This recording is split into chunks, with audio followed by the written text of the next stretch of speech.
Para Ordnance. Company that started in Kenyatta and wound up being bought by a ironically named Freedom Group. And now, on my couch. How you guys doing? Joe here. And if you are fans of the channel, you will know that I have had several Para Ordnance firearms in my day. This is the most recent acquisition to the channel, and this actually came from a pawn shop from a place I used to go to all the time back when I used to run a car dealership.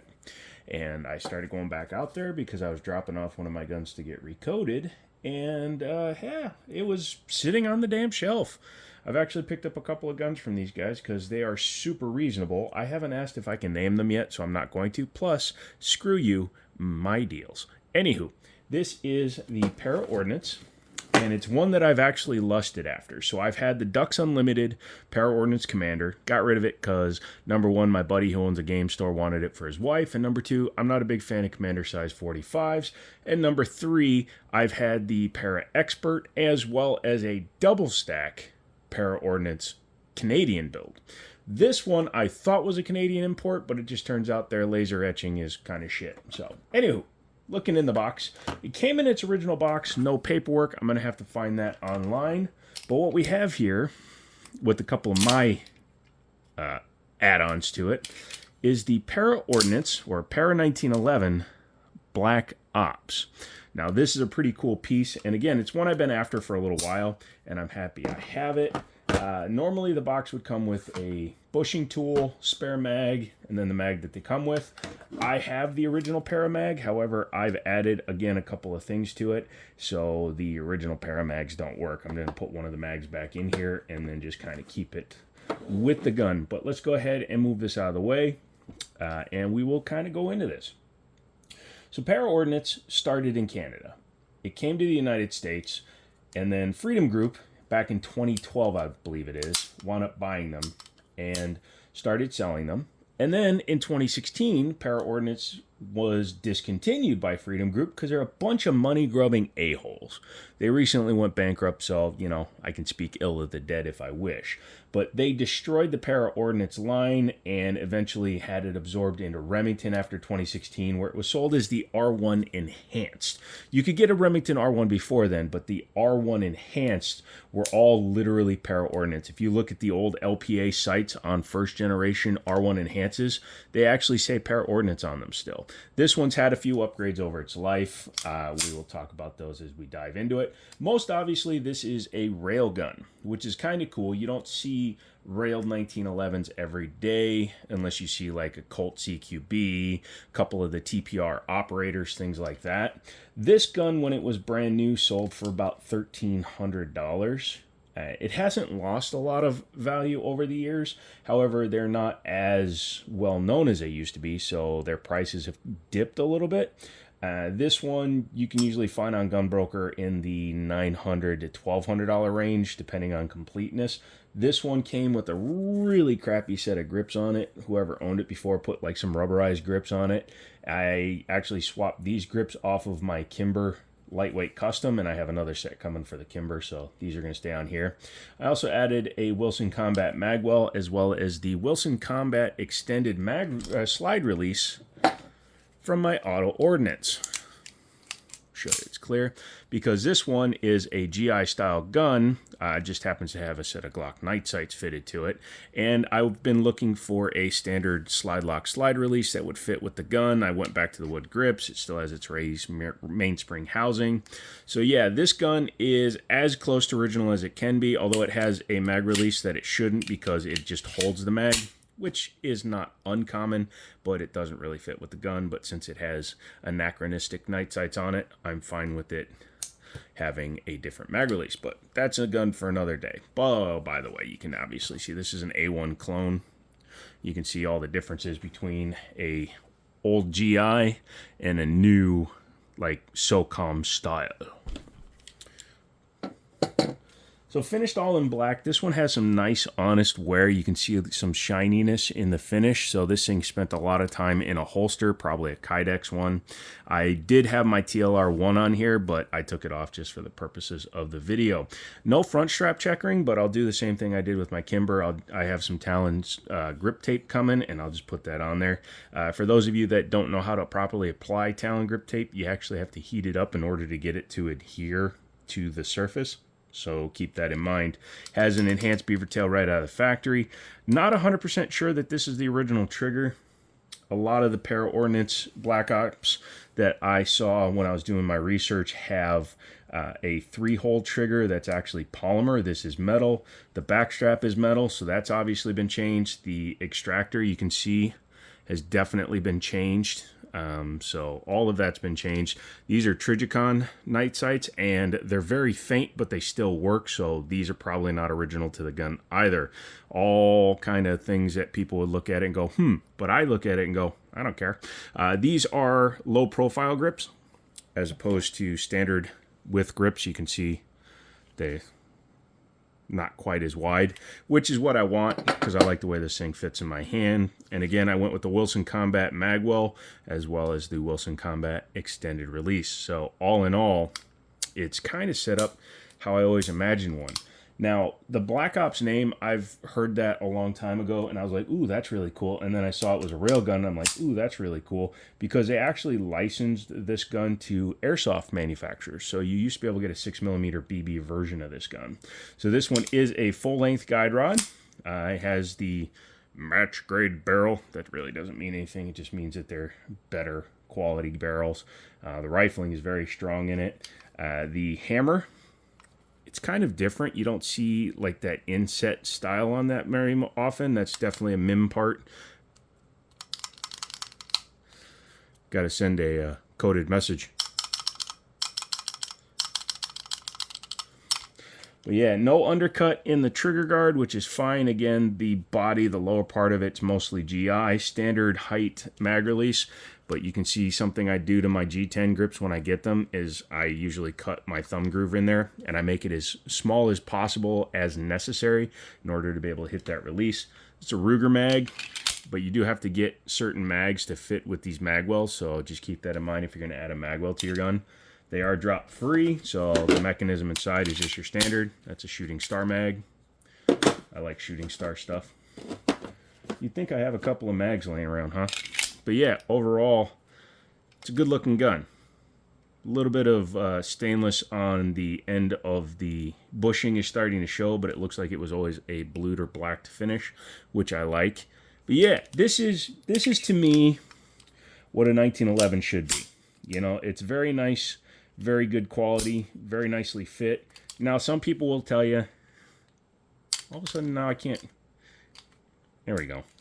Do that one-handed. But a lot of people will tell you that these have jamming issues, and a lot of people are wrong. People just like to argue. The minute you take one side of an argument, everybody takes the other side. I've never had anything but good luck with my Paras. Now, if you have one of the 2012 to 2016s, you might have some issues with them, but a little bit of tuning can fix that. Again, I'm not sure of the year, but this is definitely one of the older boxes. They went to a slightly different box during the Freedom Ordnance Group ownership, so I think this might be a pre-2012 model. Not 100% sure. If anybody knows the serial numbers and stuff, go ahead and let me know, but that's, I mean, it's got a QR code, so it might be newer. Either way, I like the way it works. I've cycled Hornady Critical Duty and my HSTs through there. No jamming on loading at all, even with this cheap-ass Ruger mag.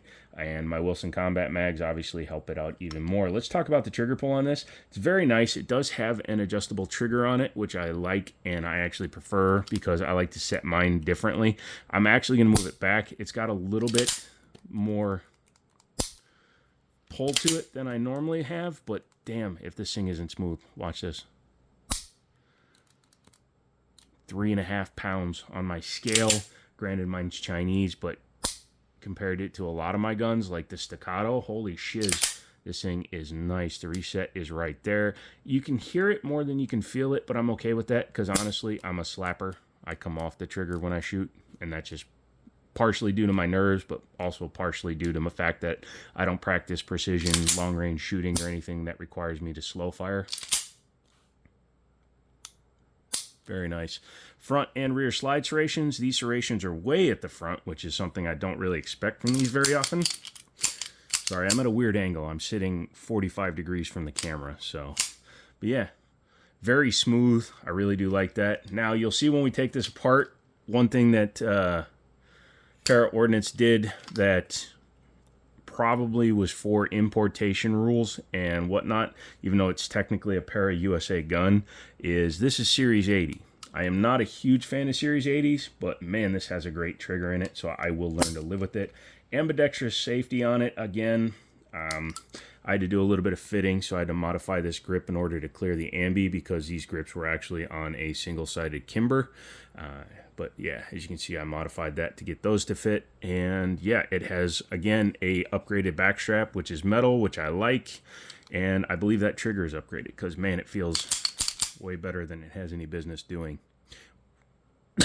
Sorry, I just tried to breathe in water, and I are not a fish.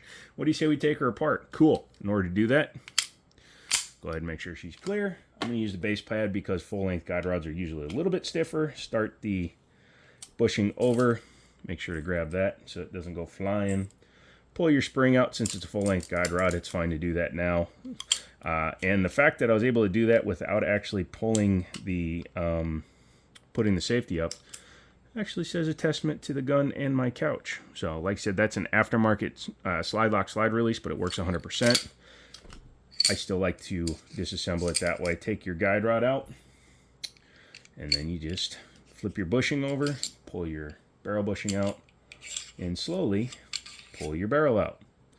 I don't know how many rounds are on this thing. It doesn't appear to have like a bajillion, either that or this barrel was replaced. However, it is definitely a Para Ordnance barrel, so either that or the finish just has held up exceedingly well on this thing, because you can definitely see there's some marks on the feed ramp, and then, well, feed ramp, I mean, that's kind of one of those weird things. It is actually a feed ramp, whereas some guns like this gun, it's hard to see in there, but you can see there's no real feed ramp, where this one has a feed ramp coming off. But believe it or not, that can actually be a slight detriment to the gun, because this thing has a feed ramp built into the body. This one has a feed ramp built into the barrel. That can be a little bit of a detriment for some rounds, so polishing that is always highly recommended. But overall, man, that finish has held up exceedingly well. Looking at the slide itself, there's your firing pin block. Now, you can eliminate that. You can take that out. You can put a standard firing pin in there. You can take out the Series 80's internals and turn it into a Series 70. But this trigger feels so nice, I have no reason to do that. And now it's drop safe, unlike some guns. But yeah, internal, the finishing is very nice on this. The material is very nice. It runs so nice, I might just take some steel wool on the inside of the rails because it's so smooth already. I don't think I need to do much to it. Taking a look at the frame, again, same thing down here. This thing has like no lube on it, and it's that nice. So I'm going to lube this thing before I take it to the range. There's your stupid Series 80s parts, which I hate, but I will learn to live with it. Yeah, overall, I really like it. And since it's full steel, I have less worries about running some types of ammo through it. So my Kimber Lightweight shoots amazingly well. It's one of my favorite guns, but I've been wanting this exact gun for so long that, yeah, it just, when it came available, I had to get it. So this is definitely going to be my new carry for a while. It will be between this and the Kimber.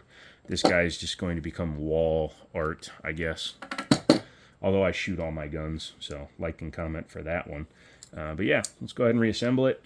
Take your slide, take your frame. Some people can do it upside down, sideways, but you do have the Series 80s parts, so keep that in mind as you're sliding it together. Line up your slide lock, slide release with the drop link.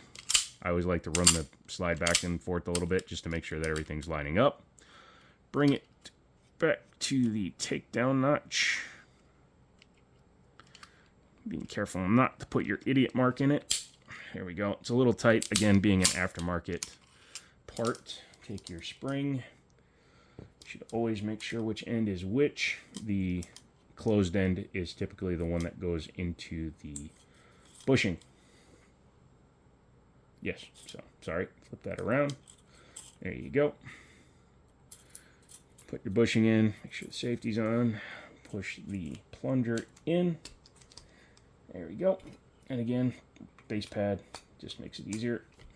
Drop your safety. I mean, look how smooth this is. Yeah, I like that. Make sure it still functions. Take your mag, throw your gun on the couch, and say, that has been the Para Ordnance Black Ops 45 ACP. Now, it's a discontinued gun that hasn't been made in nearly 9 years, so why would you want one? Well, it's a 1911, gosh damn it.